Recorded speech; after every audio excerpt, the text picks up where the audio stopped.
ဘုရားရှိခိုးမှလည်းပြင်းတယ်ဘုရားလည်းတနေ့မှမရှိခိုးမိဘူးနော်ဘုသီလဆိုဝေး၅ပါးသီလလည်းချိုးဖောက်တယ်ဆိုရင်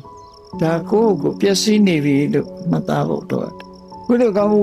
တနေ့သာကုံသွားရောကုသိုလ်ကောင်းမှုတွေမှာစိတ်ကိုလုံးဝမရောက်ဖဲနဲ့ကာမဂုဏ်အာယုန်စိတ်တွေစာဝနေရေးနေ့စဉ်ဘဝရုန်းကန်နေရတဲ့အထက်မှာပဲအချိန်ဖြုံးပြီးတော့နေတယ်ဆိုလို့ရှိရင်ငါမှာ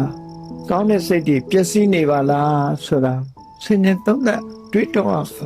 ရသော်ဗျာတတိပေးတာ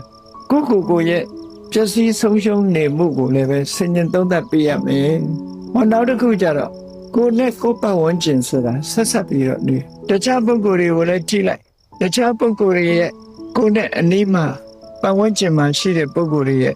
အနေအထားပျက်စီးဆုံးရှုံးနေမှုကိုလည်းဆင်ញင်သုံးသပ်ကြည့်ရပုဂ္ဂိုလ်အဖြစ်ဝိဉ္ဇဉ်သီလတွေပြက်ပြားတယ်မကောင်းမှုဒုစရိုက်တွေလုပ်တယ်မူရည်စေဝါတွေသုံးတယ်ရက်သေးစားတောက်စားတယ်ခိုးဆိုးလူရိုက်တက်ခိုင်နေတယ်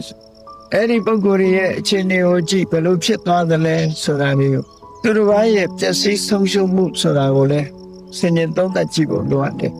မိမိရဲ့ပျက်စီးမှုကိုဆင်ញင်သုံးသပ်တယ်လို့တစ်ဖက်သားတွေရဲ့ပျက်စီးမှုတွေကိုလည်းဆင်ញင်သုံးသပ်ကြည့်ဖို့လိုအပ်တယ်ဓမ္မသာလည်းအခြေအနေမှန်ကိုသိမှာဒါဟာနေ့စဉ်ကိုယ့်အတွက်လှုပ်တင်လှုပ်ထိုက်တဲ့တခု